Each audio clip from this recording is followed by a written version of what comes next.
Movies, Adam. I'm getting right into it because The movies. our discussions always end up in the movies anyways. So, hey, we're just cutting out the middleman. We're here. We're movies. What movie isn't, or is a D&D movie, but isn't a D&D movie? Do you understand what I'm asking? Yeah. Okay, let's roll. I got a 15. All right, you answer yourself first. Jurassic Park. Yeah, they bring the whole group together one piece at a time. They got to go fight monsters. Yeah.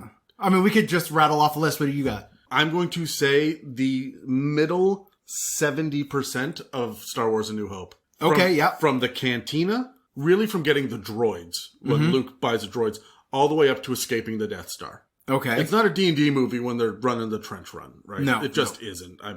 It's a skill challenge. But, and up until that point is all exposition, up until Luke gets the droids. But no, putting the team together, rescuing the princess, it starts off in a fucking tavern, right? Yep. There it is. There's your D&D. I could and I will make that a very veiled D&D plot line, and I will get it past most 90% of the people. Yeah. Right? Indiana Jones and the Last Crusade. Oh, 100%. I was going to mention Indiana Jones next. I also like to think of Serenity, the Firefly movie. Mm-hmm. That's a D&D campaign. In space with cowboys, but it's still a D&D campaign. Hey, you know it wasn't one? The Dungeons and Dragons movie. It's a Mimic, the roundtable Dungeons & Dragons discussion podcast, where you never know what you're going to get. Welcome to a unique episode in our discussion on Dungeon Master tips for Dungeons & Dragons 5th edition. Normally, we sit down with a set of rules, a general DM trope, or some advice based on our decades of experience, and aim to clarify, inspire, and entertain. This week, however, we wanted to step outside 5th edition and look at part of Dungeons & Dragons culture that brings us the most shame as nerds. And no, I don't mean neckbeards, the Book of Erotic Fantasy, or, 4th edition. Instead, we're going to be looking at the movies that carry the title of Dungeons & Dragons. Oh. I'm Adam, and with me today is Dan, and this episode is called Media-Sized Creatures. What some of you might not know is that there has been an announcement to the world that a new D&D movie is in the works. As of this recording, it is slated to be released in 2023, and it has already been cast. Not many details are known about it, but it's understood that it will have nothing to do with the other 3 movies. That's a wise decision. 3 movies, you say? Yes. 3 fucking movies. So let's jump right in. And no, we don't give an odious shit about spoilers. You shouldn't watch these movies. We will summarize this, and you will feel better for having learned what not to do without feeling worse for having seen these hot, steaming piles of garbage. I wondered when you walked into my room what that 1,000-mile stare, just like that narrow pupil, white, blanched face, like you've just seen a ghost. And Adam, we love horror movies, so it couldn't be that you saw something scary per se. But I guess, did you actually sit down and watch them? I had seen the first one. I've seen the first one about 3 times. Yeah, same. And then I sat down with Dave, actually, because he's in my COVID bubble. And we watched the other 2 together. Oh, I'm sorry. Back to back. I'm sorry. The first one is 1 hour and 45 minutes, and the third one is eternity. So, let's jump into it. Let's go into the first one. That's from the year 2000. Okay. I'm going to preface this by saying this was released a year before Fellowship of the Rings. But when you watch it, it feels like it was released in 1989. So here's the plot. And I'm reading right off of the wiki page because I tried to summarize this and I couldn't get my own horrible spite out of it. And I was just going to be an hour and a half rant today. Okay, cool. So I'm just going to read the plot and then I'll break down kind of why it is the way that it is, and then we can talk about it a bit. Sure. So, this is the first one. The Empire of Izmir has long been divided land, ruled by the mages, an elite group of powerful warlocks. Already I'm mad. In the capital of Sumdal, an evil mage... How many doll? Yeah, an evil mage named Profion creates a magical scepter that can allow him to control gold dragons. But his attempt to control an individual fails, and he's forced to kill it. It didn't even get a breath weapon, and he killed it with like a rancor. No, I'm gonna keep going. As he begins to make new plans, the dragon bleeds into the nearby river, causing it to catch fire, which many inhabitants of Sumdal notice, including a pair of teenage thieves, Wrigley and his best friend Snails. So far, this is a young fiction. Yeah, right? yeah. Later, Profion and the Council of Mages discuss the controversial views of Empress Savina, who wants to give rights to non-mages in Izmir, because there's a class system of if you don't have magic, you're a poor peasant motherfucker. For a D&D campaign, having a city that has that dynamic is a good thing to do. This is the only kingdom we get. Oh, okay. Never mind. When the council threatens to confiscate from her the scepter that allows her to control gold dragons, she decides to seek the Rod of Sevril, which has the power to control red dragons. Okay. Profion learns of this and decides to take the rod himself. Meanwhile, Ridley and Snails break into the Sumdal Magic School to steal whatever items they can to become rich, but are discovered by a young mage named Marina. She is distracted when the library wizard is held hostage and interrogated by Profion's assistant, Damodar, for information on the map to the rod. Okay. Remember the name Damodar, friends. After the wizard refuses to talk and sends the map over to Marina, Damodar kills him, and Marina travels through a portal to escape, unintentionally taking the thieves with her. After crashing into a pile of garbage, they meet a dwarf named Elwood, a dwarf with the word wood in his fucking name. Elwood the dwarf, okay, I'm moving on, who ends up joining the three's escape through the sewers. Damodar puts a price on Marina, Ridley, Snails, and Elwood's heads, and after letting Profion know that the group got away with the map, Profion creates a tentacled monster inside Damodar, which painfully possesses him. How this helps, we don't know. No. I think it's one of those don't fail me again or more tentacles. Anyway. Sure. And by putting the tentacle monster inside him, this is not the fisherman's wife. This is like this is Wrath of Khan. Yeah, right? yeah, okay. Like in the ear, not up the... Anyway. The Wessels. Yeah. The group hide inside a tavern and read the map that Ridley and Marina get sucked into. Damodar and his minions attack Elwood and Snails, but they escape with the map. Ridley and Marina exit the map, and all decide to work together to find the rod. They must first find a ruby called the Eye of the Dragon, good and original there, that can open the door to a tomb containing the scepter. The eye is held by the Thieves Guild in the city of Antius, whose leader, Xylus, reveals it to be in a maze puzzle of traps, and promises to give the group the Eye of the Dragon if Ridley successfully solves it, which he does. Of course. The random teenage thief from the, lowly end of town is going to be the one who... Sure. I mean, yeah, that's a D&D campaign. Damodar suddenly arrives to capture him and his friends. Marina is captured instead, while Ridley, Snails, and Elwood escape with the Eye of the Dragon, meeting an elf named Norda. Norda the elf and Elwood the dwarf. I think they got their names mixed up. Who actually works for Empress Savina, whom she thus informs about Profion's plans upon hearing them from Ridley. And in his castle, Damodar interrogates Marina and uses the tentacles in his mind to gain her knowledge. Don't ask questions. Sure. Ridley and Snails break into Damodar's castle to rescue Marina, while Norda and Elwood stay behind because they couldn't pay them for those days on set. After Ridley and Snails decide to split up, Ridley finds and rescues Marina, but Snails is confronted by Damodar after he finds the map, and a fight ensues between the two, with Damodar gaining the upper hand.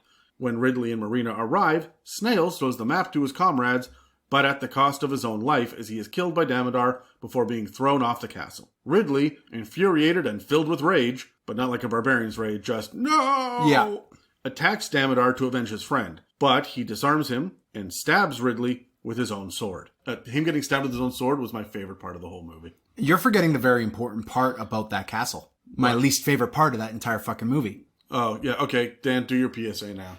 Beholders are not guard dogs. That's it. This is just, beholders are not guard dogs. Just because they have eyes doesn't mean they're guard dogs. Dragons were just giant flapping lizards in this, too. Yeah. Someone like their kid had a D&D... Oh, no, it's fine. Just keep going. Okay. Marina grabs some magic dust and creates a magic portal to escape with Ridley. Meanwhile, it's just magic dust. Meanwhile, during a council meeting, Profion and Savina's factions decide to battle for control of Izmir using magic. The big set-piece fight is nowhere near our main characters. At the same time, an elf heals Ridley along with Norda's soldiers. Later, Marina finds Ridley and tries to help him get over the death of Snails. But Ridley, still feeling remorseful of his friend's death, angrily scolds her for letting Snails die instead of saving him.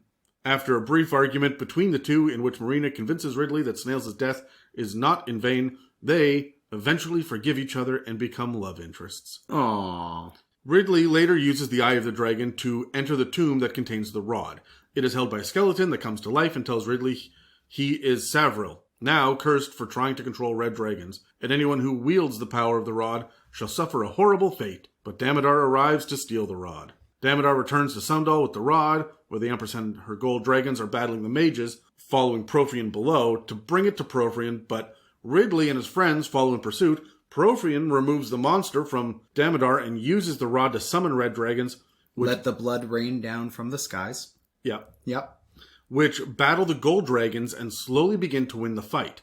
Ridley comes across Damodar, duels him with his new magic sword, and then successfully wounds the latter before finishing him off, hurling Damodar off the castle wall to his death, finally avenging Snails. He then attacks Profian, who disarms him and shoves him back. Ridley's companions arrive and fight Profian one at a time because Power Ranger rules. Yep. Ridley picks up the fallen rod and uses it to stop the red dragon. Marina encourages Ridley to use the rod to bring Profian down, but Ridley, realizing the rod's power will corrupt him, refuses and destroys it. Empress Savina arrives and condemns Profian, who fights her with powerful magic, but she summons a gold dragon which devours Profian, ending the battle and Profian's reign of terror. Just eats him. There's been no... they shoot little fireballs at each other in the air in this little air battle in the background, but anyway. Ridley later visits Snails' grave with Norda, Marina, and Elwood and pays tribute to his fallen comrade. When he places the Eye of the Dragon on the grave, Snails' name disappears, and Norda tells Ridley not to question his abilities. Norda then uses the Eye of the Dragon to transport Ridley to another place in the world where his friend would await for him, along with herself, Marina, and Elwood. End credits. What? Yep. There's no explanation of any of that shit. Just bullshit crazy magic happens. Sure. Okay. So, let me give you a little bit of the background of this movie getting made as well. Okay. It was directed by a man named Courtney Solomon. His only other credits are An American Haunting, which was the least frightening based on a true story horror movie that I've ever seen. Okay. And Getaway, the 2013 action thriller starring Ethan Hawke and Selena Gomez that literally no one remembers. I'm sorry, what? Yep. This was produced, however, by Joe Silver. Oh, okay. So for those of you that don't know who Joe Silver is, he's given us a lot of fun movies, like The Nice Guys, both Robert Downey Jr. Sherlock Holmes movies, The Matrix, 13 Ghosts, V for Vendetta, all the Lethal Weapons, and the first two Die Hards, the first two Predators, Weird Science, Commando, and Kiss Kiss Bang Bang. That's a good list. That's a good list. Yeah. But he also gave us House of Wax, Ghost Ship, Gothica, Dragon Eyes, Splice, Return to House on Haunted Hill, the other two Matrix movies, Exit Wounds, Swordfish, and other ones that are even worse than that list. Swordfish isn't too terrible. His resume is lopsided. Yes. Although he does have more hits. Unfortunately, most of those hits are before the mid-90s. Yeah. Did you know that he also produced Roadhouse, Demolition Man, Hudson Hawk, Action Jackson, 48 Hours, and then later in his career, a Limp Bizkit music video? So you can tell when his heyday was. And yeah. It was not during when this movie was made. The production studio is New Line Cinema, who must have learned what not to do because then they released Lord of the Rings like a year later. Right? Oh, they were the same production studio. Same production studio, production at the same time.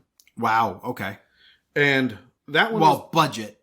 Well, that one was a masterpiece because it had a huge budget. This had $36 million, which sounds like a lot, but is really not. It's not much movie, even in the year 2000. This was written by Topper Lillen, who is known for writing a script about a bank robber who may or may not have had a stroke, and then nothing for another 14 years when he did another project that no one's ever heard of.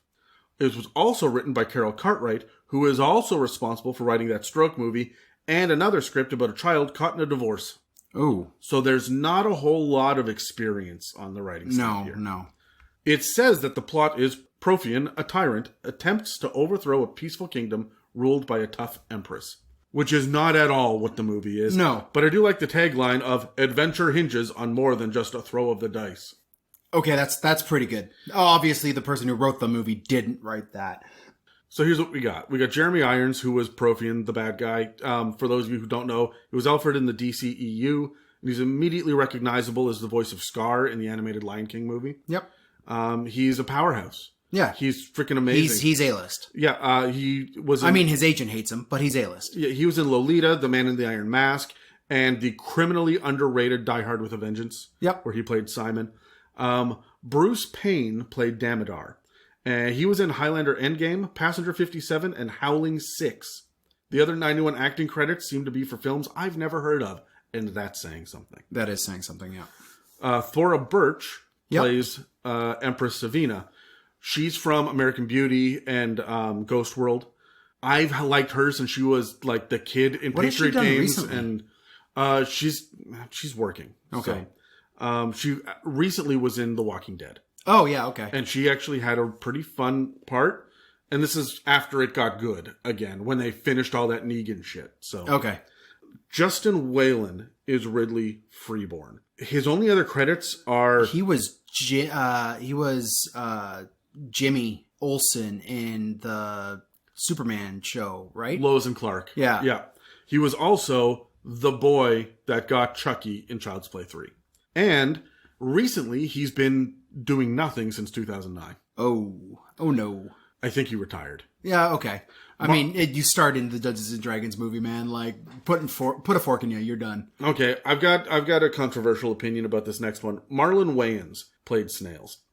He is one of the most groaned-at actors in recent years, and if you don't know who I'm talking about, he's the slapstick overacting guy who usually plays idiots, horn dogs, and stoners. Yeah, he's Scary Movie, A Haunted House, Little Man, White Chicks, right? That's what people know him from, which is too fucking bad because I believe there is secretly a great actor in there because he rocked it in Requiem for a Dream, In Living Color, and he was pretty fun in The Sixth Man. Yeah.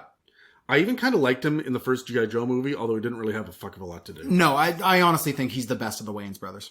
I could make a argument for Damon Wayans, but I don't know. I just liked him in like Bulletproof and some of those. Sure. Anyway, now with this episode, he's the Wayans brother that actually tries new shit, right? Like he steps out of his comfort zone, and you could tell. Who, Marlon Wayans? Marlon Wayans.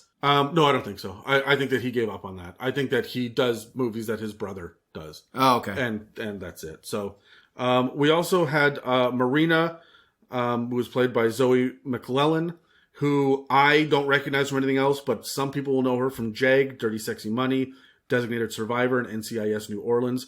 She's guest starred on House. She was on Star Trek Voyager and Law & Order SVU. Cool. So she's a TV actor and has great success doing it. Like, she's a main character on a number of those shows.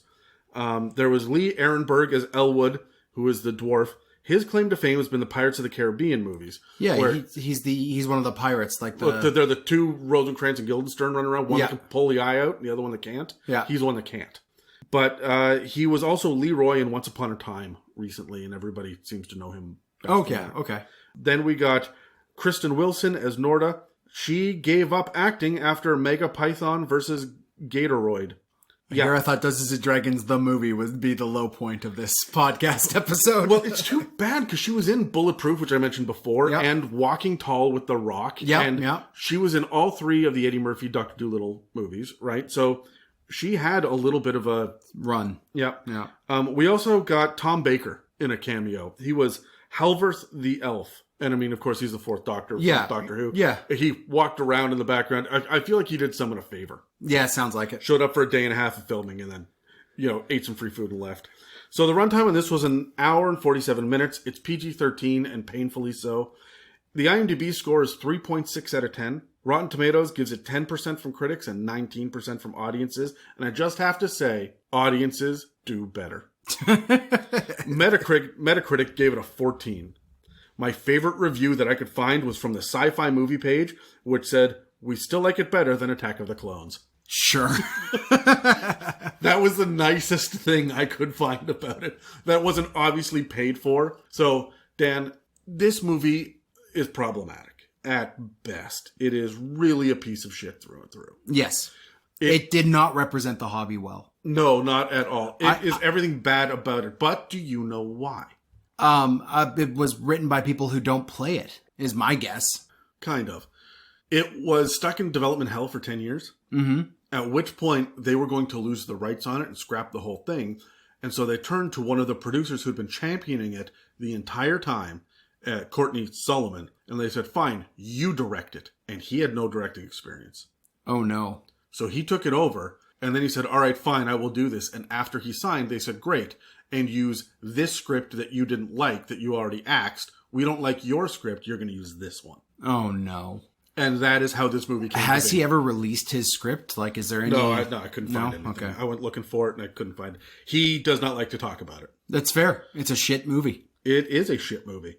But let's talk about the second one, Dungeons & Dragons Wrath of the Dragon God, which is also called Dungeons & Dragons The Elemental Might in some regions. Okay, cool. 100 years after the first film, Damodar is revived after he is defeated by Ridley Freeborn. Incidentally, he's the only returning actor, the only returning character, and at no point does it say anything about 100 years later. Not in the movie itself. It's just same character, same actor, same name, and all of a sudden he's no longer It's just 100 years later. Oathbreaker Paladin. He's been cursed by his former master, Prothean, to walk the earth as an undead entity. There was nothing about that in the first movie, and Prothean died at the end. Doesn't matter, move on. Driven insane by the curse, he seeks revenge against the kingdom of Izmir. Not the guy who cursed him, obviously. But also the descendants of those who defeated him, but they're never name dropped, so apparently this is shit that was written on the back of a VHS. Anyway, moving on. After years of searching with the aid of two dark talon lizard folk shaman, he locates the Orb of Falzer, an ancient artifact linked to the power of Falzer, a dragon god imprisoned under Saragasso's mountains. Okay. Do you recognize any of these names? Yes, I do. Okay. There was a lot in this movie that was directly, pulled from the source material. Yeah. With the orb's power, he heals the curse and prepares to awaken the dragon to destroy Izmir. Lord Beric, a fighter and former captain of the King's Guard, now a board lord of the king, and Melora, his wife, who is a young mage, investigate reports of poison gas emanating from Saragasso's cave and find the still slumbering dragon. Researching the threat in Izmir's library, Melora excitedly reports to Oberon, the head of the Mages' Council, that Falzer was imprisoned 3,000 years ago by a powerful ancient civilization called the Turanians, who also created the orb. Can I just say something real quick? Sure. Oberon is the king of the fairies. Don't name some random wizard that. It's a nitpicky little fucking thing, but Oberon is the king of the fairies. Did you have an issue in Game of Thrones? With Prince Oberon? Yeah. Okay, get over it, Dan. It's a fantasy name. I know it's a fantasy name, but come on. At least they didn't name him Pan.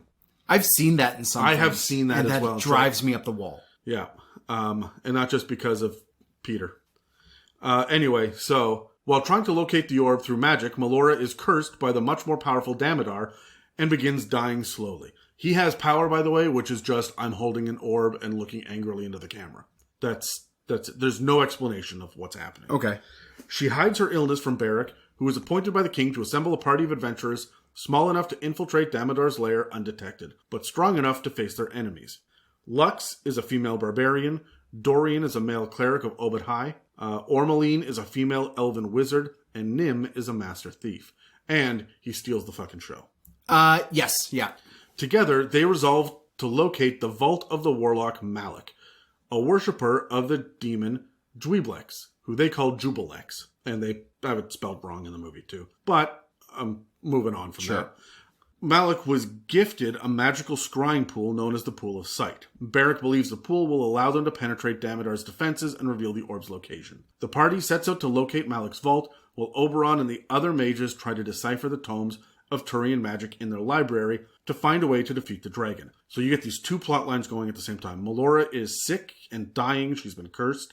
And they're trying to solve what this ancient, essentially, riddle is. Yep. And they've actually got, if you put the books in this order and you arrange them and then you cast a spell and then the elemental books There's some thought and, to it, yeah. It is a D&D plot hook. It really is. Yeah.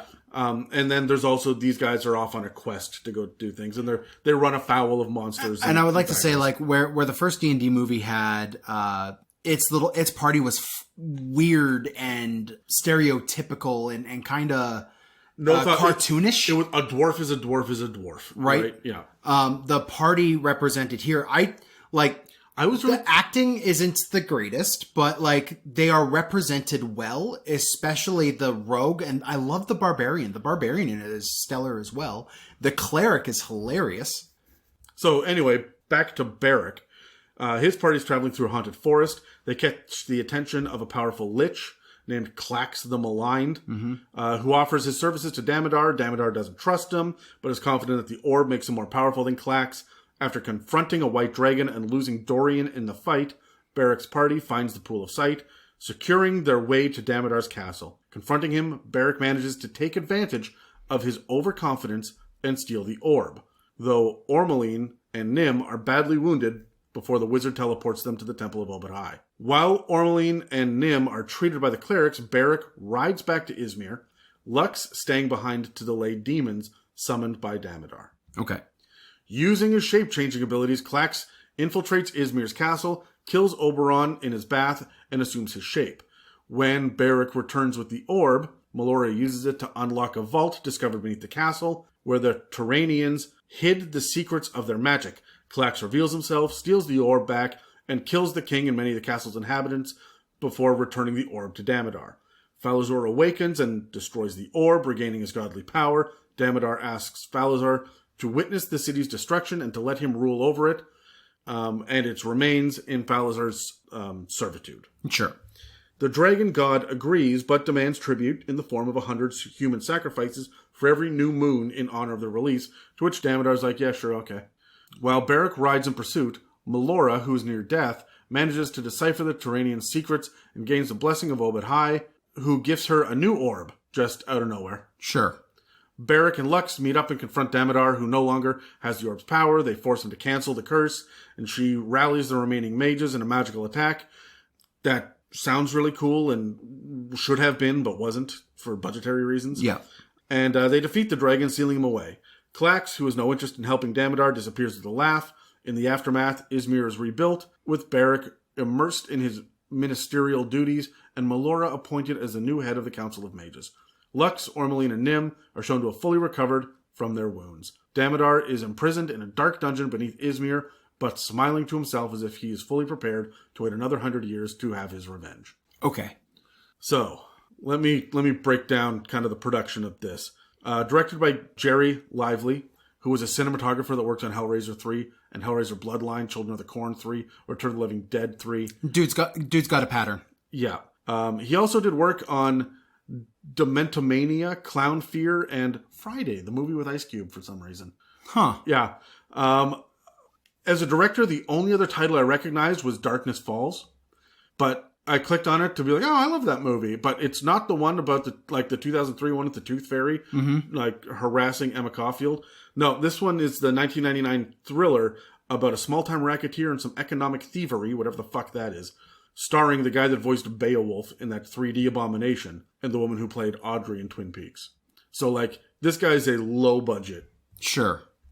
It was produced by a guy named Steve Richards, who seems to have worked on a number of Joel Silver projects, including The Book of Eli, Return to House on Haunted Hill, House of Wax, 13 Ghosts, the second two Matrix movies, all the bad ones. Yeah. The first D&D movie was only his second Hollywood blockbuster, after House on Haunted Hill, and based entirely upon his filmography, it seems like he's one of Joe Silver's regular colleagues in the latter part of Silver's career, which isn't great. Sure.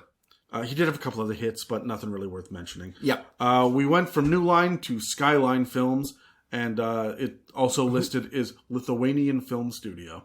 So we've taken a step downward. The budget is $15 million. Down from what, 36 you said before? Yeah. Yep. That shows. That's like the major constraint to this movie.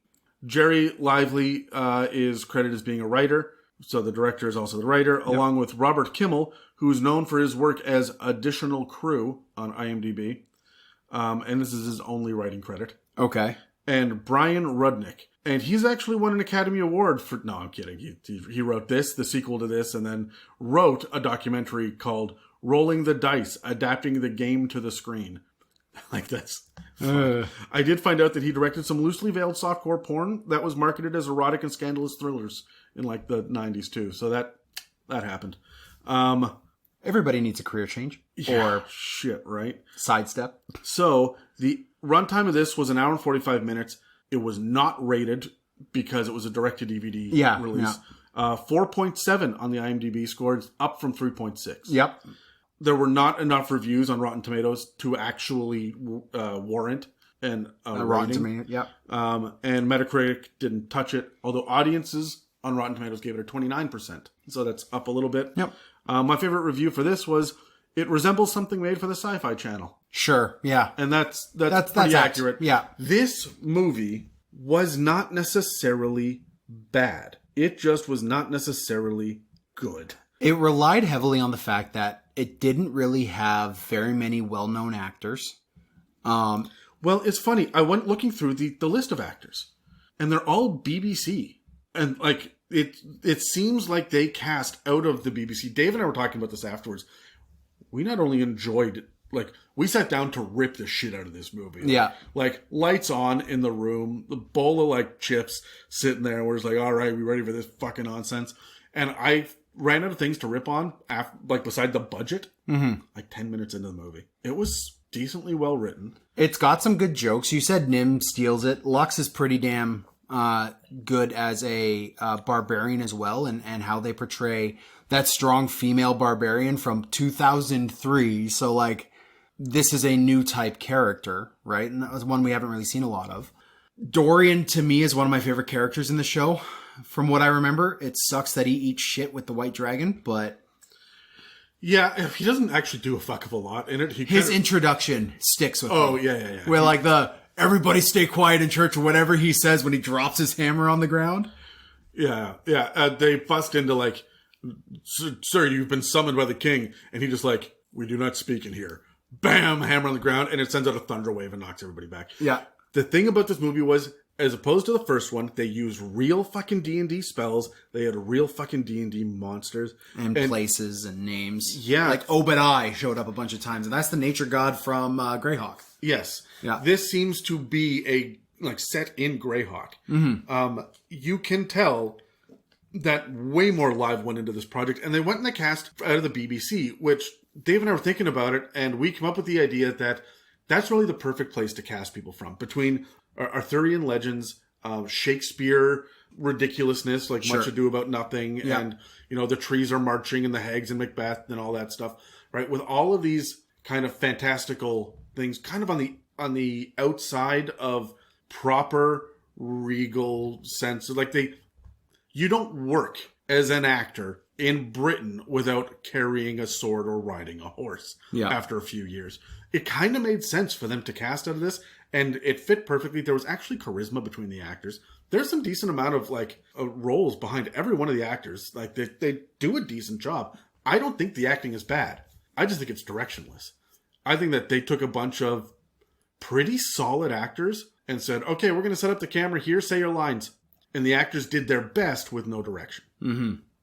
This, we will see, happens again in the third movie, but they don't have solid actors. Oh, no. What are your thoughts on the second movie, Dan? You've been trying to cut me off this whole time, and I'm like... All right. Of the three, it's my favorite. Oh, fuck yeah. The first one's a massive letdown. I remember being a 13-year-old Dungeons & Dragons player and hearing hype about the Dungeons & Dragons movie and losing my goddamn mind. And when this movie came out, I had such high expectations. Right? The first one, you mean? Yeah, the first one. And my buddy Nick, who's been on the podcast, and I, we went out and saw it. I don't think we saw it in theaters because I don't think it ever hit the theaters here. But somehow we saw it. And I vaguely remember both Nick and I walking out there, taking a moment, and then listing through the reasons why it was utter horseshit. Like, we knew right away. A couple of years later, we heard news of the second one in a dungeon in one of the Dungeon or Dragon magazines, probably Dragon. And we decided that we were going to pass on it because the first one was shit. Yep. And it was like several years after the second one was out where I finally was like, download the shit and just watch it. And I thoroughly enjoyed it. We have talked before. I'm not necessarily a opponent of bad movies that are just bad. Like, I find some sense of enjoyment out of just super cheesy movies. I have a real trouble with the idea of so bad it's good. I will never sit down and watch a Sharknado movie. Like, that shit just annoys me. I mean, yeah. I think there's a fine line between so bad it's good and just bad. Right? I have a lower tolerance for bad movies. Yeah. And this is not me saying that I have better taste by any means. I just have different criteria with which I enjoy movies. I think that you've got a far more robust tolerance for this kind of shit, and you're willing to cut people the benefit of the doubt. I've been on enough film sets in my life to say, no, you should fucking know better, man. I have seen volunteers do better shit than this. I have taught actors with less training than you have had do fucking better. Yeah. And so I have sat, yes, in short films and student films and indie films, I've sat in the background of enough that I feel like I am not a chef. I am not a cook. I don't know what I'm doing in the kitchen. I will do my best and you will get food and it may be good, but it's not worth $30, right? But I have been in enough kitchens to know when a kitchen is run badly. Right? Yeah. So, and that's where I'm coming from on this, okay? I am by no means an expert, but I'm knowledgeable enough. You're educated. So, yeah. Dungeons & Dragons 3, The Book of Vile Darkness, came out in 2012. I'm already hooked because I love the concept. This one, my God, directed by Jerry Lively again, produced by Steve Richards again. The production studio, Zinc Entertainment Incorporated. Oh, good. Yeah, it was also involved in the second one, Zinc Entertainment, but it was like the third one, the third production studio listed. It's the first one now. Oh, no. So, yeah. The budget went from $15 million to $12 million. The writer is Brian Rudnick again, so it's the same team. Yep. And the plot is as such. Nagrul the Foul, so we're already off source material. Sure. Was an evil sorcerer who spread despair throughout his mortal life. As he neared his end, he sold his soul to the demon lords of the abyss. His skin was turned into pages, his bones into a cover, his blood became ink for the pages, and the Book of Vile Darkness was born. Anyone who looked into the book became evil. The kingdom of Karkoth was consumed by evil until a group of warriors called the Knights of the New Sun arose and saved the people using amulets given to them by the god of light, Pelor. Okay, that tracks. Pelor's Greyhawk. Using the amulet, they channeled the god's powers and light, and they overcame the darkness. Such power could be wielded owing to the purity of their hearts. The ink was destroyed by the knights, but the pages and the covers could not be recovered as the followers of Nagrul had them hidden. As people began to forget that Nagrul existed, the power of the knights dimmed. Not a bad setup. All done in narration, voiceover in the first 1 minute of the movie without an actor to be seen. Oh, good. 2,000 years later, a new paladin named Grayson is recruited into the Knight Order. But, like all knights throughout the centuries, the power of the amulet is not granted to him by Pelor. However, before he can even pout, all the knights are killed and his father is abducted. Against his will, he becomes part of an evil crew looking for the horn that will lead him to the cover of the book. Now, against his will means he went to the nearby town looking for the barbarians that captured his father and killed the others. Yeah. Saw a bunch of them walk into a brothel. Went and talked to a hooker. And the hooker goes, oh, well, I will charge you money for talking. Like, no, I've got this amulet. She goes, oh, no, okay. My brother was loosely affiliated with you guys, so I'll give you all this information for free. And then she gives him the best wisdom and the most foresight out of everything else in the entire movie. And she never shows up again. Doesn't really have anything to do except, like, hers is the most straightforward and down-to-earth thing and is gone 15 minutes into it. Oh, no. And like, it goes downhill from there. Then she says, yes, go join these people over there. And so he walks into the bar, and in order to sit at the table, you have to kill someone in our bar and prove that you have an evil heart. So everyone in the bar, like, draws weapons. And then he just turns around and kills, like, the weak guy behind him, who was going to kill him and ambush him. And then they're like, okay, you can sit with us. The crew is made up of Accordia, the Shathrax sorceress, who is just a human with tattoos and facial piercings. Okay. Seath, a human assassin, Vimic, a Goliath barbarian, and Bez, a human vermin lord. Right. So, the Book of Vile Darkness is an actual book that was released for 3.5, which you know. And it's fantastic. It's a great supplement. Well, it was the book that said, hey, we're not doing PG-13 shit anymore, we're going up to rated R. Yeah. And its tagline was, this is not your brother's Dungeons & Dragons. This movie is rated R as well because boobies for a couple of scenes. And I'm not kidding, that's because boobies. No, okay. Actually made Dave laugh out loud with how ridiculously cheesy and bad it was. But all of these characters seem to be from the Book of Vile Darkness. Like, this was promotional material for it. Well, the Book of Vile Darkness came out in 2002. So it would make sense. They released the second book. The Book of Vile Darkness came out. They were already in production for the second Dungeons and Dragons movie. So the writers picked up the Book of Vile Darkness and went, yeah, let's just make that. Yeah, I think that they probably had trouble getting the budget together for this. Yeah. So, anyway, the horn that they're looking for is guarded by a wyvern that is slain by Grayson, not by sword, but by magic, which he's not allowed to do, use arcane magic. So he's got a whole bunch of rules that he says right at the beginning in his oath, I will never do this, I will never do this, I will never do this. And immediately breaks it off. And then slowly starts to corrupt himself, and that's the plot line we're doing here. Okay? The horn leads them to encounter an undead child called a slaymate. Where they are forced to let it feed on their negative energy in order to prove themselves free of decency, and thus worthy of obtaining the book's cover. The slaymate hungrily feeds from the morally bankrupt Bez. Grayson's unlawful deeds are enough to pacify the creature. By the way, he's also banging a Cordia on the side, and he's supposed to be celibate, so that's a plot point that they've skipped on this. But when a Cordia actually steps forward, her burgeoning feelings for Grayson poison the creature, and she fails the test. The slaymate then summons a helmed horror to kill them before disappearing. Disposing of the construct, they finally retrieve the cover of the book. Okay. This is one of the most uncomfortable scenes I've ever seen because they animated what's a good... Remember the animation level of the liquor at the end of the first Resident Evil movie? Sure, yeah. Right? And it's clearly CGI, but it's the best we had at the time. Yep. It's that level of animation in 2012. Age of Ultron the first Avengers movie has been released at this point. Oh. So it's that, but it's a monstrous little girl who acts like she's about 8 years old, but the dripping flesh and gross, and not cool effects, but just, I turned to Dave and that does not look like an undead person. He goes, no, that's a creepy monster thing. And then in order to suck up the evil energy, you have to put your finger in her mouth, and she slurps at your finger for about 15 seconds. It is bizarrely uncomfortable to watch this. And then she gets really excited and moans and shit while she sucks the finger. It's gross. It's gross. Anyway, Accordia makes contact with the evil Lord Shathrax, who is just some dude with his mouth sewn shut. He's got a big red gem in his forehead, and he's got girls on chains that speak in unison for him, but not in unison enough that you can understand what the fuck they're saying.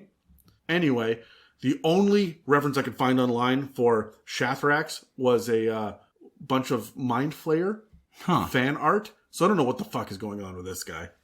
Anyway, he's got the pages of the book within his stronghold in the Shadowfell and plans to extract the ink from the blood of the purest knight, Grayson's father.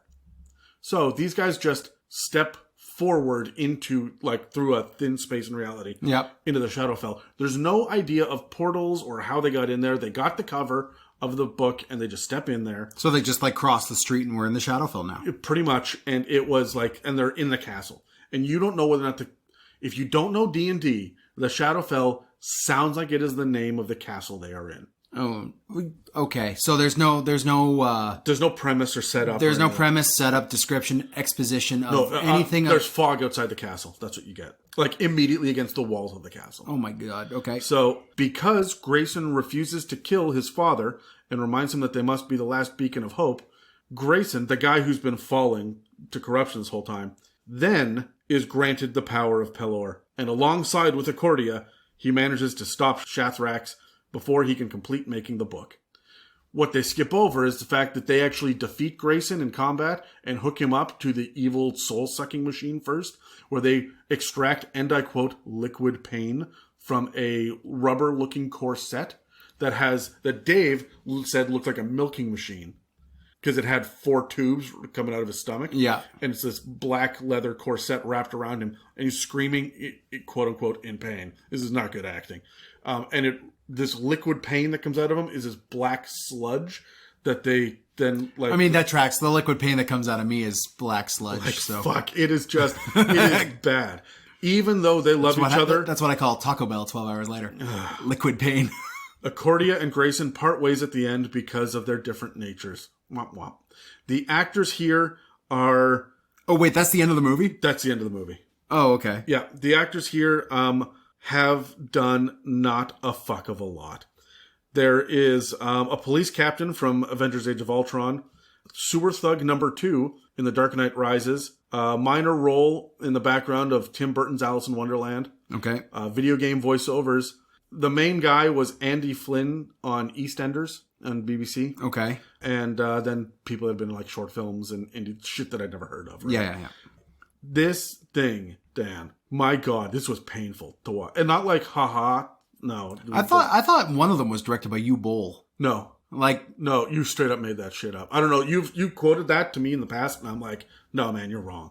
This thing had a runtime of an hour and 30 minutes, and Dave and I were ready to like turn it off about 20 minutes in. Hugh Boll directed the Dragonlance movie that starred Jason Statham. I think that's what I was thinking of. Sure. Yeah, because there are other Dungeons and Dragons movies, but we're just talking about the ones that say Dungeons and Dragons in the title card. Yeah, man, I can't sit through much more shit. Like I you don't tapped out for 2021 on this. Okay. Anyway, they got an IMDb score of 4.4, so less than the second, more than the first. Yeah, okay. Probably because boobs, and there was nothing on Rotten Tomatoes from anyone, and Metacritic just did not acknowledge this thing existed. Okay. My favorite review that I could find on page 2 of a Google search, Dan, was from a guy named Mr. Towelhead.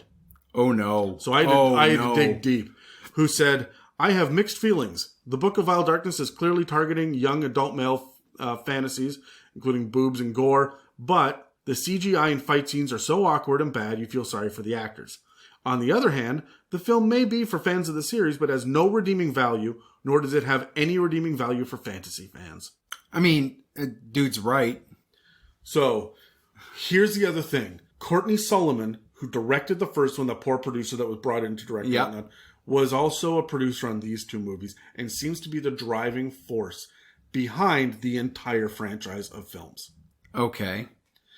Remember, producers are not directly responsible for the writing, directing, or acting. The content, yeah. They're responsible for funding the effects, making sure that the location scouting is done well, making sure that you've got the right prop masters and set designers, right? And they're there for more of the aesthetic and the feel, and providing, honestly, a shit ton of money.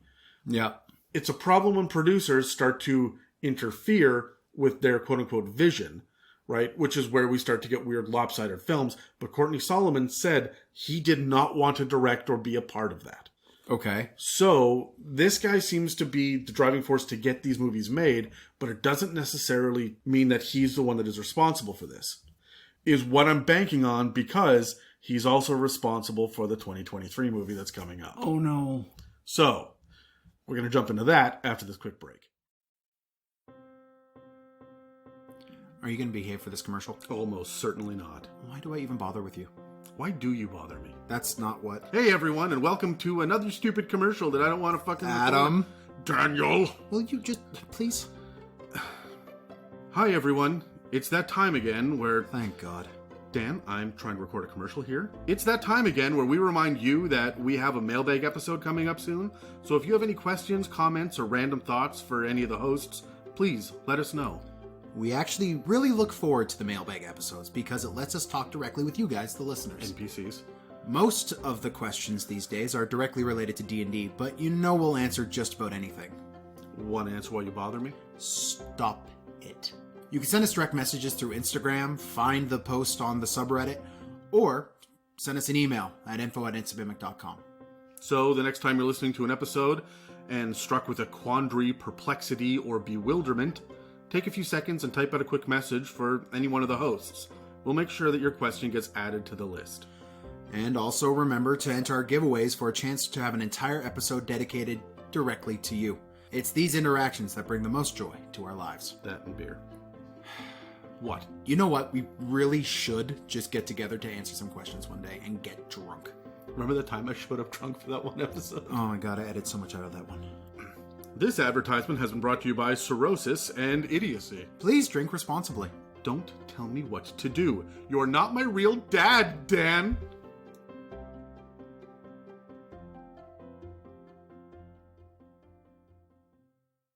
Okay, so Dungeons & Dragons 2023. We don't know if it has a subtitle yet to it, but... What do we know of it? Here's what we know, and it's precious fucking little, okay?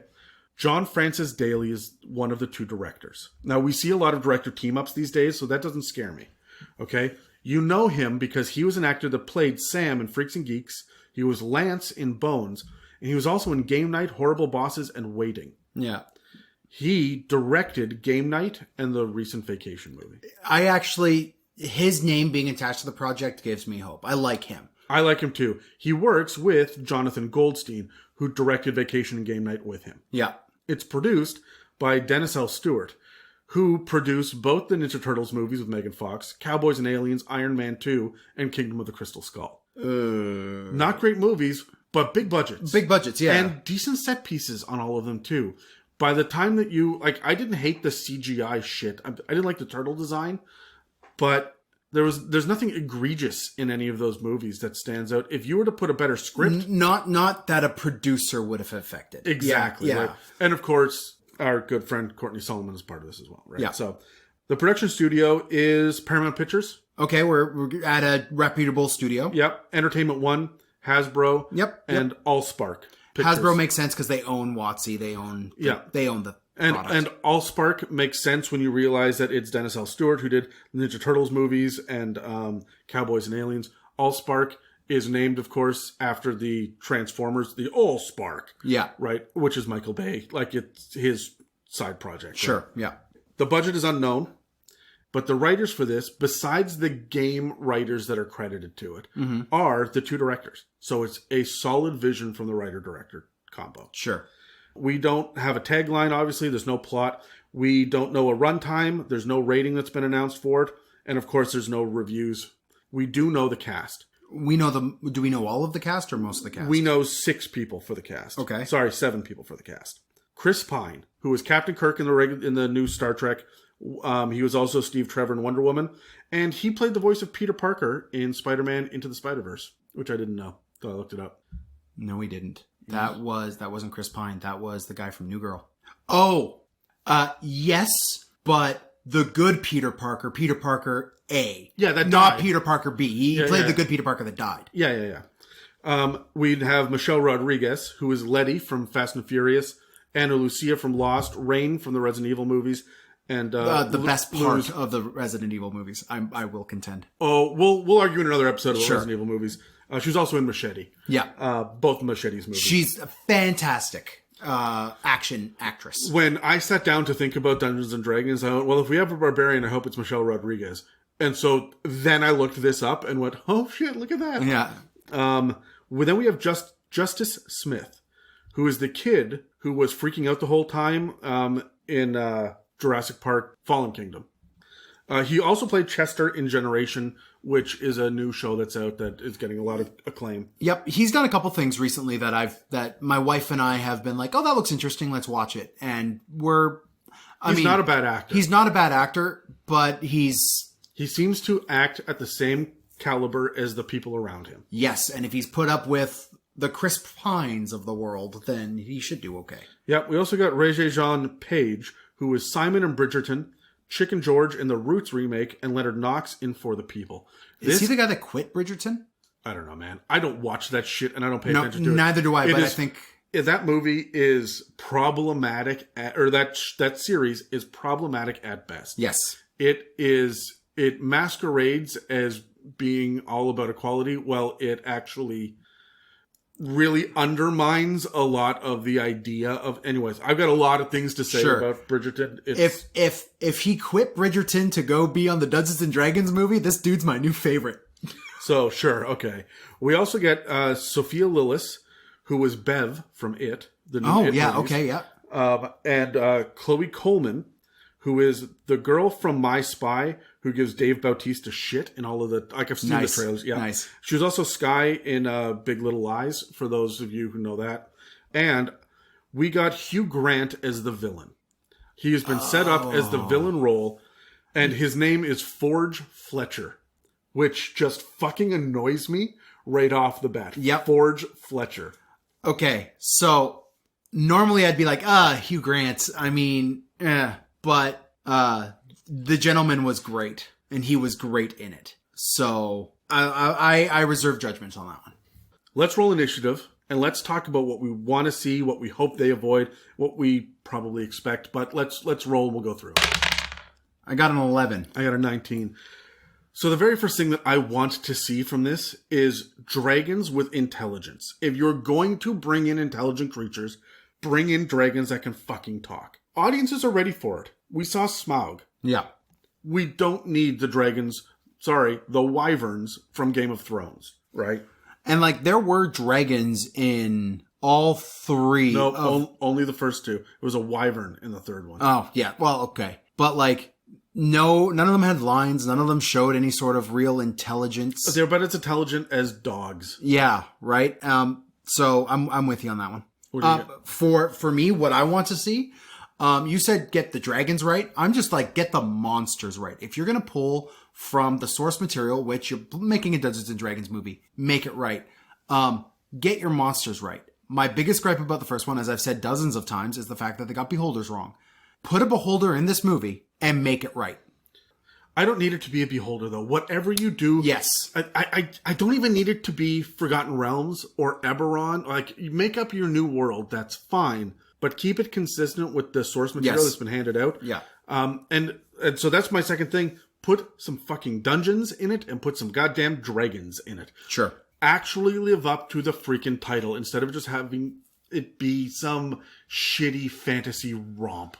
Do you have another? I honestly, my other thing is, and with actors like Chris Pine and Michelle Rodriguez, I know that the budget is going to be a little bit more open. And with D&D being in the cultural limelight right now, I know they're going to put a good budget on this. So please, friends, when you are dealing with spells or these grotesque monsters or things that defy physical constraints and you need to make them CGI, please make it seamless. It is not hard to have seamless CGI in our modern day world, especially in these big budget movies. My big thing I want to see in this movie is seamless effects. I don't want to see any more off-contrast dragons flying on a landscape. Like, we see that all over these all right, hold movies. on. Anyway. Okay, Dan, what do you want to avoid then? What do I want to... Yeah, in these movies, what pratfalls do we need to avoid? I mean, the racial stereotypes that come with a lot of these movies need to be avoided. We saw that with...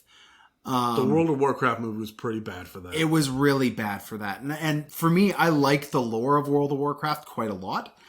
And that movie did the lore quite well, but there were some things that were just eyebrow raising with our current culture.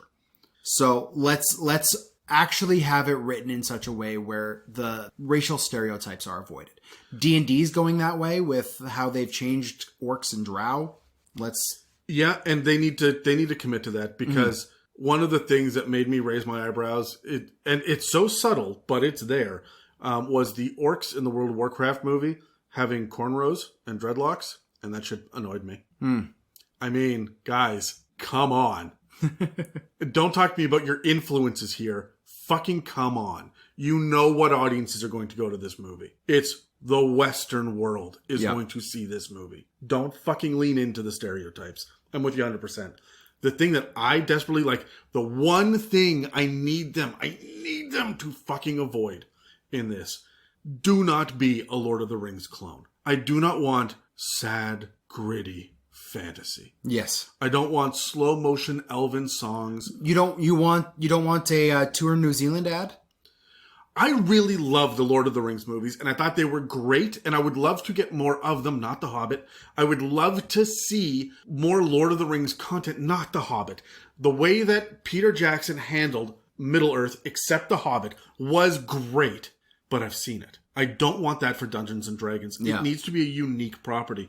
And so they need to find a niche that sits outside of that and just the generic bullshit of Dragonheart and Aragon and all these other movies. I'm not talking about the books. The movies of generic fucking... Well, that was going to be one of the things that I wanted to avoid as well. I don't want to see Chris Pine be a... You said you don't want that heavy, gritty, realistic fantasy. I don't want to see him be that typical leading role trope in these serious fantasy movies of being the charming guy. The charming, tortured, white fighter character that will lead the party to success. He's always the one standing in the middle, right? I mean, it's Chris Pine. He's your leading actor. He's your biggest name. You know that Michelle Rodriguez is going to be the tough girl, and they're going to end up sleeping together. They're going to play into that part. I really wish they don't. I don't want to see a romantic interest for Chris Pine in a movie. I would like to see a Dungeons and Dragons movie without a romantic interest. Yes, I agree. I thought it was really, really cool in the second one that's already been released, The Wrath of the Dragon God. It's the fact that they start off your main character, he is married. Mm-hmm. The wife sees this hot barbarian girl that's going to go off to quest with him, and she says, "Now, do I have anything to be worried about?" And he's like, "No, you have nothing to be worried about." And then he's committed to her for the entire time, and there's, he bonds and becomes friends with this barbarian, but there's not even a hint of romance or sexuality or anything. I don't need that in my fantasy, and it is going to be handled improperly by the people that watch the movie and try to mimic it around their tables. Yeah. Don't put that shit in there. So, do you have anything that you expect to see? This is just, we're destined to get it. The cheesy one-liner is going to, the super cheesy quote, the let the blood rain down from, the overacting moments. I know there's going to be at least one of them in this. I'm kind of hoping there's one, but then the rest of the movie's good. I'm okay with one, but the rest of the movie has to be... I've got low expectations for this movie. I'm just going to say, knowing that the producer from the previous three is involved, that lowered my expectations for this movie, casting aside. I'm not sure that he is going to be responsible for any plot or even any quality of it. I just think he's a driving force to get the next movie made. And the fact that they got these producers, these production companies, these stars on board... And remember, we live in a world where nobody takes chances in films anymore. Yeah. It's all blockbusters that will make money. I honestly think that we're going to get something akin to the fourth Pirates of the Caribbean movie. Okay. In tone and feel and lighting of... It's got some dark parts that are kind of dark, but PG-13 dark, and some light parts with the swashbuckling, smiling at the camera with the wink kind of leading hero, and... There'll be adventure, and then all of a sudden it gets serious, and he's got to... And I really feel it'll be that tone. I don't think they're going to capture the magic of the first three movies. I don't think it will be as bad as the fifth movie. We're putting a heavy quotation of magic in the first three movies, right? Well, no. For Pirates of the Caribbean. Yeah. I'm with you. Yeah. This is the problem with these Dungeons and Dragons movies, and you saw this when you got to the fourth Pirates of the Caribbean movie. They stopped taking themselves so seriously. I want to see them take themselves not so seriously with this movie. I have different expectations, which leads me to my next thing. Sure. So, Dan, I asked you beforehand for our prep to come up with a hypothetical Dungeons and Dragons movie. Okay. Now, the criteria that we came up for ahead of time was we wanted to know a director that you would attach to it, 3 leading roles. Sure, I've got a list of 7 names, but yes. A plot that's roughly broken up into 3 acts. Sure. A general idea of a theme, because most movies these days have a theme that ties it together. And then kind of how you would round out a trilogy if it did well. Okay. I wrote 2 pages. I'm really excited about mine. Let's roll initiative and let us actually pitch our D&D thing. And as we go, we'll workshop it as well a little bit. That makes sense. I got a 14. I got a 9. As I said before... I don't want D&D movies to take themselves too seriously. You and I are going to have 2 very different We're going to have 2 very different. So I've got an action comedy movie in terms of genre, but I've put action comedy / heist. Now hold on. Oh, God. My director is, I could go either way, either Edgar Wright or Taika Waititi. All right, you're setting the tone early with this. Right? Your cast, well, I got Edgar Wright, so I need Simon Pegg and Nick Frost. Mm-hmm. Okay? They have to. Mm-hmm. Sebastian Stan as the lead. It's funny. His name was almost written in my thing 3 times. I've deleted his name 3 times. Jason Momoa, because I want that guy to have more work, because I love him. Yeah, you just want to gargle on his nuts. Kinda. Elliot Page. Yep. Anya Taylor-Joy, which they would never get, but it's a dream. Zazie Beetz, who is from the Deadpool movie. She plays Domino. And Guy Pearce is the bad guy. Interesting. Keep in mind, not serious with itself. Sure. Act 1, and I'm writing this out, and I'm just going to read what I have. Hold on. Wait.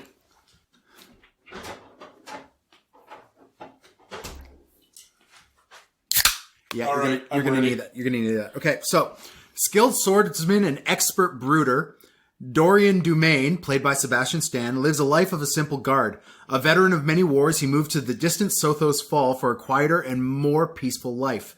He is tracked and found by gnome tinkerer Poots Himnir, played by Simon Pegg, and dwarven holy man Halgamar Stronghelm, played by Nick Frost.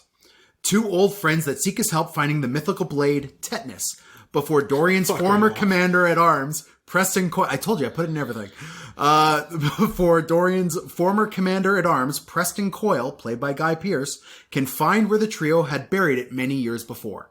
When they discover that the ancient blade had been dug up and a small note placed in its stead, they go to master thief Shathrax Sanadel, who is an elf, played by Elliot Page, for more information. Shathrax tells the party of a hidden tower belonging to an ancient and powerful wizard. They travel through the perilous forest to discover the tower abandoned save for one young half-elf mage named Sarah Durunadel, played by Anya Taylor-Joy, the apprentice to an old wizard. Knowing information about Tetanus, the young wizard joins the party in the quest, insisting that such an evil blade must be destroyed, not merely hidden in the woods. They travel once more to Coyle's stronghold and must hatch a plan to heist the blade from his possession. Act 2. Ocean's 11 information grab scene. The party infiltrates the stronghold to gather the key components and confirm the location of the blade. Under magical disguise, the party first meets Coyle and his dogs of war, the barbarian Lorzak Blackwater, played by Momoa, and the elven rogue Chadra Ilstrin, played by Beats. They're training a force to assault some keep, and Coyle seems dead set on leaving in a week to show the power he has gleaned from the blade, which can be seen for the first time.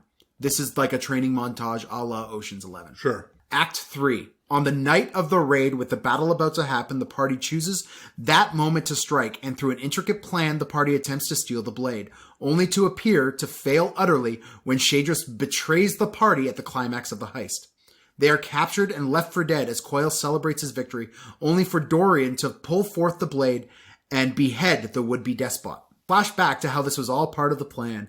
The party, having retrieved the sword from a double cross from Shathrax, goes back to the tower and destroys the blade. Dorian admits that his life was boring before and commits to more adventures with his friends. Okay? Reason why I did this movie this way, I really want to focus on the inter-party banter. The focus of a D&D movie has to be the party. More so than the monsters. The monsters need to be present, and I mean, there's going to be a dragon in here somewhere. There's going to be fights and whatnot in here somewhere. This isn't a Batman movie, where a Batman movie is about the villain. Yeah, It has to be about the party. It has to be about the party. So I want a director that can handle that. And Simon Pegg, Nick Frost, Edgar Wright have shown through A World's End and Shaun of the Dead and Hot Fuzz, they can handle that kind of movie. But the other thing they did was, let's play on the zombie movie trope. Got Shaun of the Dead.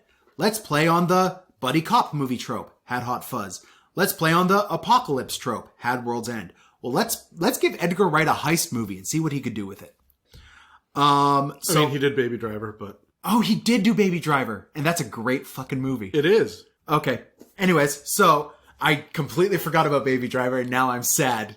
Because there goes my movie plan. Anyways, so the second movie, which I want to have a war movie feel, like Black Hawk Down, will have Dorian return upon summoning from Sarah, who says that Lorzak survived the previous movie and assembled a force to take out Dorian and his crew, a revenge plot. Sure. Halagamar has already been killed and Poot gravely injured, while Shathrax is nowhere to be found. Dorian then embarks on his own, partners with an unlikely ally, the former enemy Chadra, played by Beats, and slays the evil Lorzak, who has contacted the mysterious creator of Tetanus to fuel his vengeance. Okay? Yep. Third movie. The third movie is about bringing down the evil force that created Tetanus, that has possessed one of the allies from the previous movies. I kind of want this to feel like a fantasy Reservoir Dogs. Okay? And that's pretty much as far as I got on that.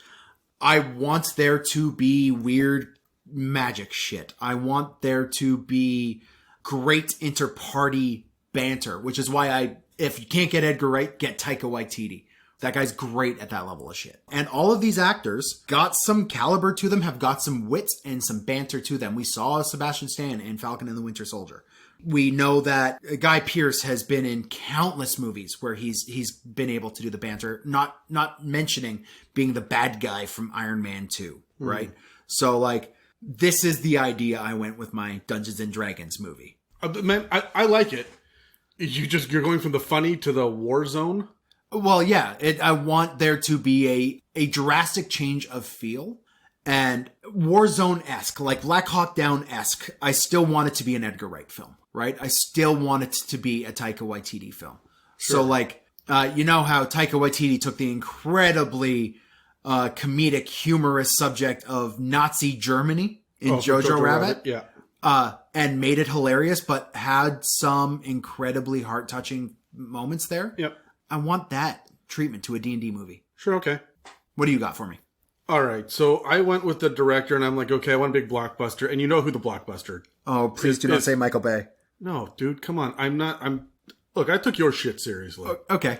Listen, the only name in blockbusters right now is the Russo brothers, right? And that seems like an obvious to go to, so I actually pulled away from that, and I went with something else. I have not seen Jordan Peele misstep yet. Oh, okay. You have my interest. And I'm going a darker route. Of course. So, my lead actors are Alicia Vikander. I don't recognize the name. She played Lara Croft in the recent Tomb Raider. Yep. And she was really solid. That movie was kind of a wet fart, but she was really solid. She was also in Ex Machina, right? So she's done some weird stuff. But most importantly, she's won an Academy Award for Best Supporting Actress in The Danish Girl. So she's got the fucking chops for this. All right. So it was hard to find the balance. I also want someone who's got that little bit of a roguish feel to them. So I went with Aidan Gallagher, who played number 5 in the Umbrella Academy. Oh, yeah, okay. Okay, he's 18 now. Like, he can be a leading man. He's got some acting chops, too. I like how we both pulled from the Umbrella Academy for this. Yeah. And then I went with Ryan Reynolds as well. Yeah, I went with every single thread of my being. I'm like, Ryan Reynolds is my main man. No, I can't do Ryan Reynolds. He's not my main character, and here's why. All right, so we're going to start off with a young woman who is used to being a squire to a knight, but the knight has fallen into dishonor, and it has his title stripped from him. This will be the opening credits or the pre-credit bit, right? Desperate to find her place in the world, she's pledging to an explorers guild to become a member. So I'm trying to hit the D&D staples. Yeah, okay. Because she doesn't have traveling papers and she's not a citizen of the kingdom, she's assigned as a helper to a ragtag group of adventurers who are also not official citizens of the kingdom, but are part of this adventurers guild. So they're like the C team. So your main character is the henchman. Yes. So I love it. So she's hired on as a helper to them. Okay, so it's this group of characters, and all of these characters are literally going to be your D&D stereotypes. There are 13 of them. 8 of them will be stereotypes, 5 of them will be kind of fleshed out characters. Okay. Because we have 13 classes, and I want to hit that. They all operate underneath the Queen's rule. There's a variety of D&D races present among the group and whatnot, and you can see that these guys are all going to exemplify what kind of character you can play in the game, but they're mostly cannon fodder. And we will get to that. They're all going to be super cool or interesting in their own unique way. 5 of them, like I say, will be real and fleshed out, including Aidan Gallagher's character. All right. It's also important to establish that there are definitive kingdoms laid out on a world map with large swaths of wilderness between the kingdoms. The kingdoms provide safety and stability to those willing to pay taxes and live under rule without question. These are city-states with rigid codes and customs. So we have the real border feel to them beyond the city walls. You want to live in a city. Most can't afford it, and some don't want to be a part of that rigid oversight. Okay. So we lay all this out in theme and whatnot early on. Act 1 lays out that there's an elven countess who has run afoul of an ancient red dragon. He has her under a spell which keeps her in suspended animation, but also invisible, which is a sequester spell. I tried to stick with the source material. She's been hidden away in his lair, which is an old abandoned fire giant's forge deep in the boiling wastes or something. Yeah. Volcanoes, right? Red dragon, there we are. Yeah. Her pseudo-dragon familiar, voiced by Ryan Reynolds, offers a great reward to those responsible for rescuing her. So we just watched Detective Pikachu the other day. Again, I think it's the fifth time I've seen it. Oh, really? I fucking love that movie. Yeah. I'm on board with this plan. If she isn't returned, there's talk about an elven kingdom who's going to march to war. And the closest elven kingdom is to the west. And that is going to be a really bad thing because even if they just lower their arms and decide not to be a part of this conglomerate of kingdoms, that's going to let the goblinoid host that is amassed beyond them invade the kingdoms. Sure. So, okay. So we need to keep the elves happy. Now, we get to see travel, training, budding friendships. Act 1 is all about who are these people, and we watch them work together. All 13 of these. Yeah, but think of Atlantis, the Disney movie. Yeah, but... Well, they had a huge crew, but there's really only 2 or 3 that matter. We are going to just have the lizard folk barbarian grunting around in the background, eating, like chewing on a bone, right? You will get your feeling of what a barbarian that can rage is. Okay. And what a lizard folk is without diving into monologues and whatnot. So, like I say, 8 of the 13 are broad strokes characters. They're there to be representatives. Okay. There are some bandits we'll see. We'll get some scuffles. We'll lose a couple of characters along the way. One is going to quit to follow debauchery, probably the bard. Okay. Because I want to remove that. Like, I have to wink at it, but I can't. Yeah. Like, they're going to get to some town. And he's going to be like, brothel, hey, and you're missing a leading man, a leading act here? I can make more money in a week over here, and I get all the half-elves I want. So you guys just go about your business. I was in this I found a better deal, right? But another is murdered in a back alley by an assassin's guild. And he's traveling with the bodyguard, and the bodyguard strikes out to get revenge. So there's another 2 that are gone, right? So we'll get little pieces of this. And we're getting kind of general side questy feels from a lot of this as well. Sure. But I want to spend about 45 minutes of the movie playing in this Dungeons & Dragons realm. A lot of prancing pony level adventures and shit too. You get the impression that the world outside the kingdoms is wild and dangerous, even in these small border towns. Act 1 ends with a choice to cross through a black dragon's territory or go through the wildlands.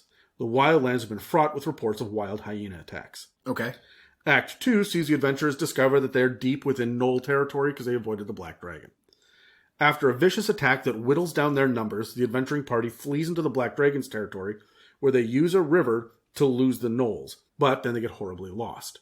Up until this point, Aidan Gallagher's character has been one of the young adventurers, probably like a rogue or a ranger type, right? He seems to know a little bit more than let's say. Maybe he's a sorcerer or whatnot. Okay.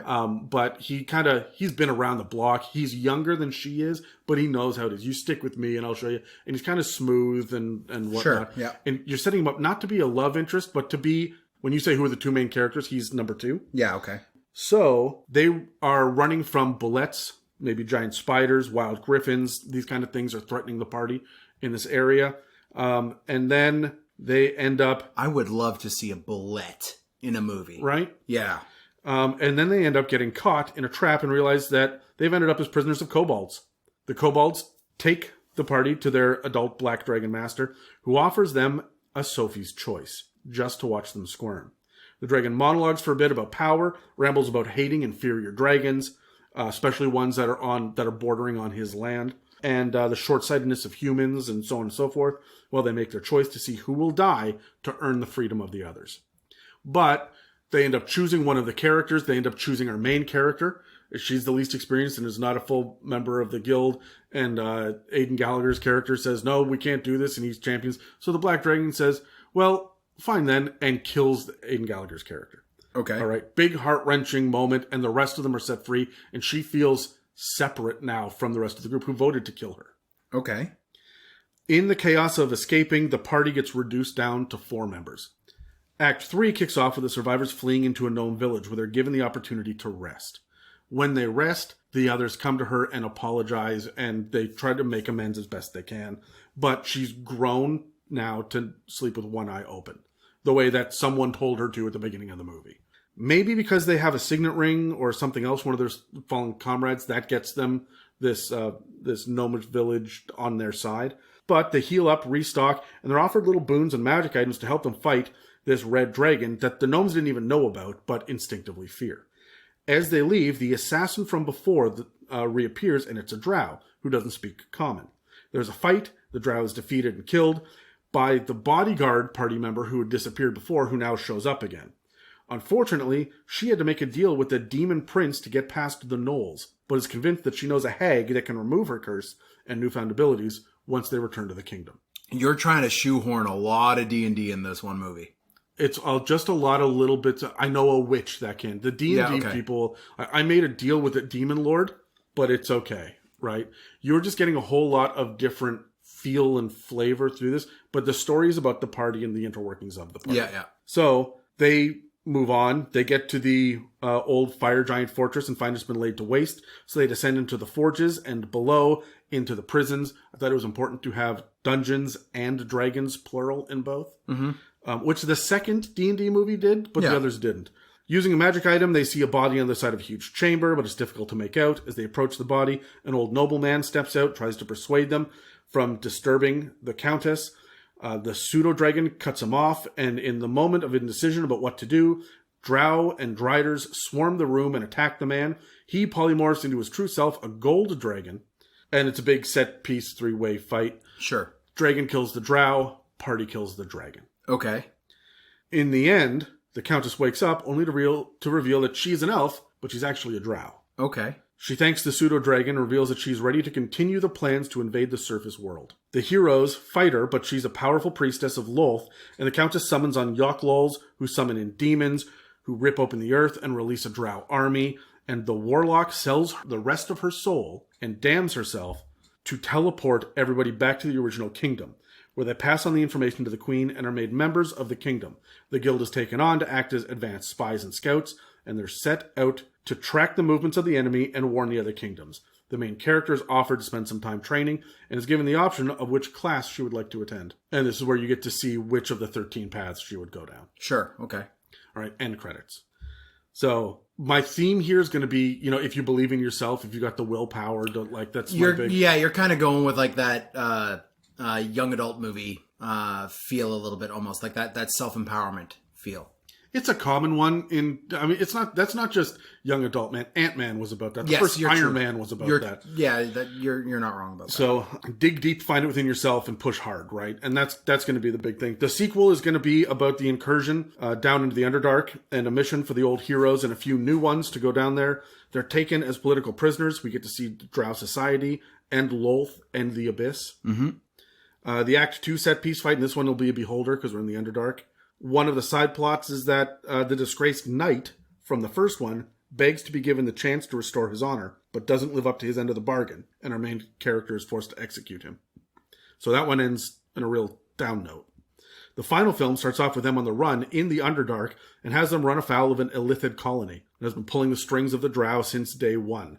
A drow enemy becomes a new reluctant ally, maybe a Yugoloth swaps sides for the right amount of gold. And in the end, the set-piece encounters with the powerful demon. I'm thinking of Glabrazu.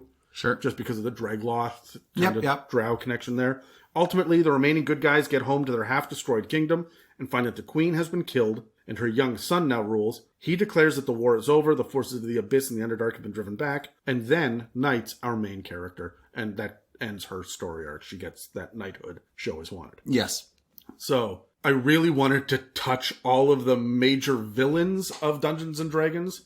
I wanted to hit all of not all of flavor. You'll notice that there are no orcs to be found in this. Yeah. I'm avoiding that shit. We did that World of Warcraft. We've done that Lord of the Rings. Give us something new, right? Yeah. Okay.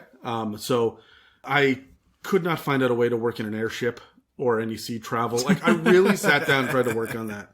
But what are your thoughts on this? Honestly, man, I like it. It feels a bit fully loaded, right? Like when you have for 45 minutes of the movie, a recurring cast, not a recurring cast, but a supporting cast of 13 people. But they had 11 in Ocean's 11.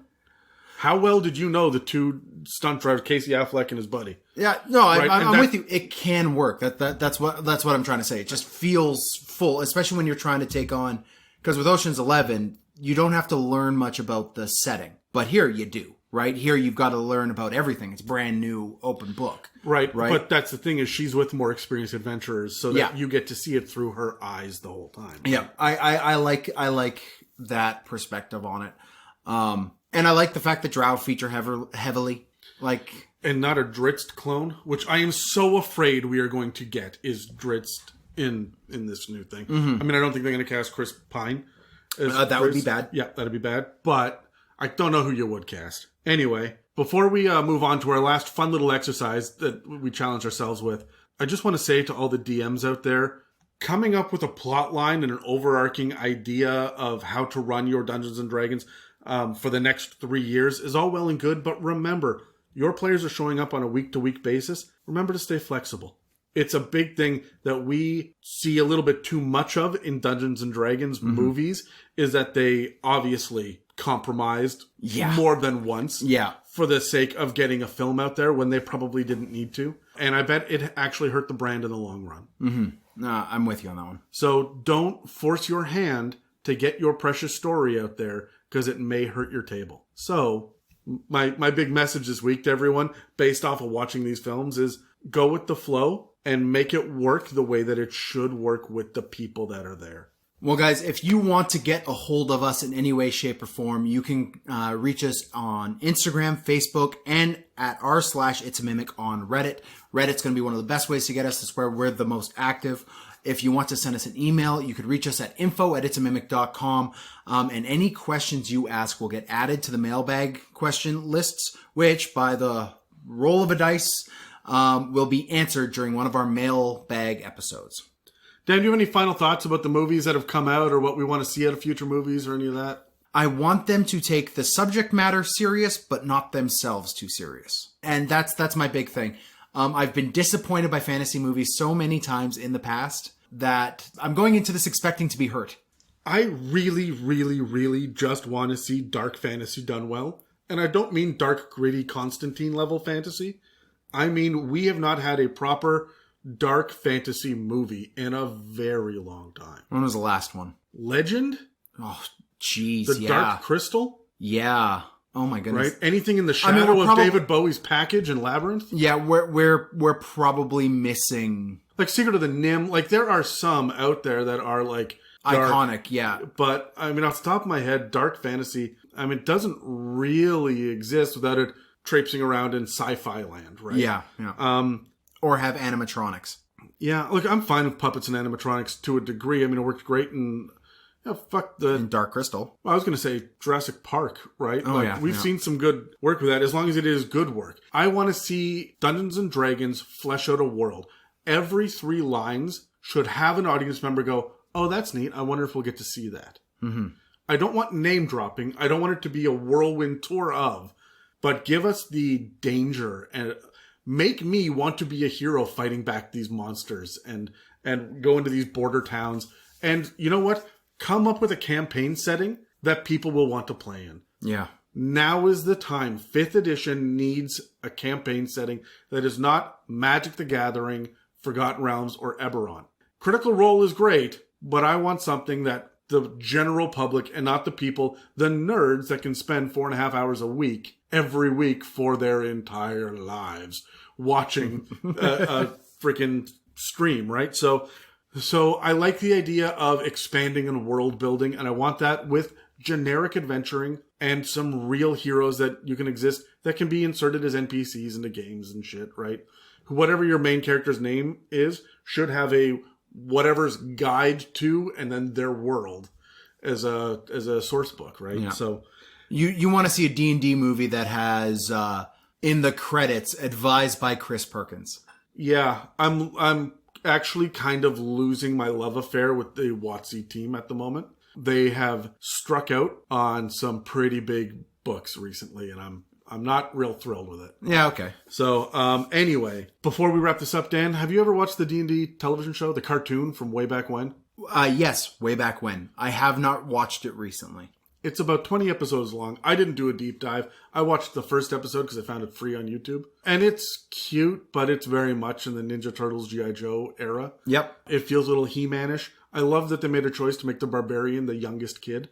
But the basic premise here is that a bunch of kids go on a Dungeons & Dragons roller coaster, and they get sucked into the real Dungeons & Dragons world, and they've got to defeat an evil lich. Cool. And it's 20 episodes long. There is a surprising amount of continuity, a whole lot of feel-good messages, and at the end, they go home. It actually gets a wrap-up. Cool. Yeah, I recommend, Dan, you got kids under the age of 7. They would love this. I was sitting there watching it going, young kids of D&D nerds should watch this. If there's some way for you guys to find this out there in streaming land, if you can get your hands on an old DVD of it or whatever, check it out. I'm fairly certain it's entirely on YouTube. Could be. Yeah. But I recommend that people do look into it. It's not going to be enough to keep my attention, but I would absolutely sit down while I babysit your kids to watch 4 or 5 episodes of this. Cool. Right?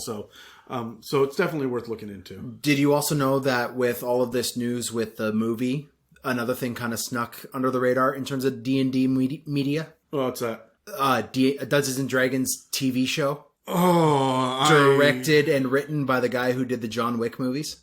Is this real? Do I have to Google this now? You have to Google this. All right. Stay tuned next week when I have finished Googling this now, and we will come back to talk about more inspiration for D&D from Hollywood. As Dan and I have got a couple of fun little exercises we've thrown together as we wait for all of our friends to come back from their gallivanting about the multiverse. So that's it for this episode of the It's a Mimic podcast. If you'd like to support us, we have a donate button on our website at www.itsamimic.com.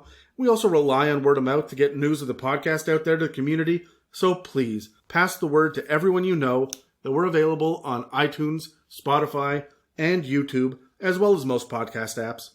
Thanks again for listening to It's a Mimic, where you never know what you're going to get. Thank you for listening to another It's a Mimic production. Inquiries, shoutouts, requests, and mailbag questions can be sent to info@itsamimic.com. All right, Adam. We've been talking about this stupid fucking run of movies for the past... Too long, yeah. And it got me thinking. We've talked in the past about what we get for inspiration from movies, and because you and I are such big cinemaphiles and love... You keep saying that it's cinephiles. It's sure. A cinema's the theater. Sure, we're cinephiles. There we go. I'm a cinephiliac. I think that means something different. I know. Okay. Anyways, but because we are such large lovers of movies, it always comes across that where we talk about how a lot of our inspiration comes from them. And I want to ask you, outside of movies or TV shows, yep, and because it's just a low-hanging fruit, books, where do you find your inspiration for D&D? Outside of movies and TV shows and books, where do you go? Yeah, grab a die. Let's do this. I got a 2 and you got a 1. There we go. Well, this is business as usual for us. Okay, so you can tell we're dungeon masters. Mm-hmm. I've answered this question before. We did an entire episode on stealing ideas and whatnot. And I talked a lot about stealing NPCs from Stephen King novels. I said but books. I mean, Stephen King novels, I guess it's a different genre. Oh, so I thought you meant books. No, outside of books. Outside of books? Yeah, outside of books because of low-hanging fruit, and outside of like movies and TV shows, what is the other source of inspiration for you to run your D&D games? Like the comic books count? I'd give you comic books. But I know, the reason why I thought of this question is... I don't play video games, right? You don't play video games, no. And to be completely honest, even though I do play video games, I don't find a lot of inspiration for my, Dungeons and Dragons and my World of Warcraft. No, it's because World of Warcraft is a hot garbage game. We're not going to get into that. Okay. Anyways, you said that when you were planning character arcs for us, you'd have a soundtrack going. Yes, absolutely. Right? And that's kind of what spawned on this question, because for me, I found that art, and not necessarily fantasy-based art, just like normal works of art or landscapes or stuff my kids draw. All of that kind of inspires my games. So I was like, outside of the easy, which are, the movies and, if I was reading a good Robert Jordan book or a good George R.R. Martin book, I could translate that into a D&D game very well. But outside of that... Yeah, man, I lean on music. It's hard to get a real story out of popular music unless it is designed to be a concept album. I could sit down and listen to Kid A by Radiohead all fucking day and come up with plot lines. Yeah. But there's a lot of concept album out there. I'm not going to turn The Wall or Wish You Were Here into a D&D plot line. I mean, I'd really have to stretch and it wouldn't look anything like it by the end, right? No. But honestly, I lean on comic books. I lean on orchestrated soundtracks. Yeah, okay. But a lot of the time, the orchestrated soundtrack is just from a movie and I'm reliving Jurassic Park or Back to the Future, right, when I'm listening to it. So it's hard to do that. I need those kind of more subtle things, that Game of Thrones and Westworld kind of stuff. Lost is another great soundtrack. Oh, really? The orchestrated Lost soundtrack is good because it sits in the background and it's got an emotional punch to it, or it's got a tempo beat to it, but you can't necessarily put plot points to it, right? You're not sitting there quoting Marty McFly or Frodo or whoever it is. It gives you that, it puts you in that frame of mind to be more open to writing some great plot lines or interacting with a character in a way with that song going. It's kind of like in video games, I think of like the Final Fantasy series where you have character theme songs. And anytime that character theme, even in like the Marvel movies, which I said not movies, but like you could see when they're intersplicing, the Falcon theme with the Captain America theme in Falcon and the Winter Soldier, and how that just slowly transitions him over, right? So there's a lot of really good thematic stuff out there. I need to pick up music that is stuff I've never listened to before, or that is familiar enough that I can follow it. I love Dvorak. He's one of my favorite composers because I don't know most of his shit out from just like the regular world. So I listen to a lot of him when I'm making maps and I'm thinking about plot lines and I go for my D&D drive. That's kind of serial killer-esque. You listen to like grand sweeping like orchestra music while you are scribbling your little maps and this week I'm gonna kill Dan again. Well, absolutely. Actually, I had to stop because I was listening to The Mission, the soundtrack for The Mission. Marconi is one of the best modern. Anyway, I could go off about it. It had me parked on the side of the road, just staring at the ground, sighing heavily, going, "Oh no, this is too much." Oh my goodness. Thank you for listening to an It's a Mimic production. Okay, you're done. Get it.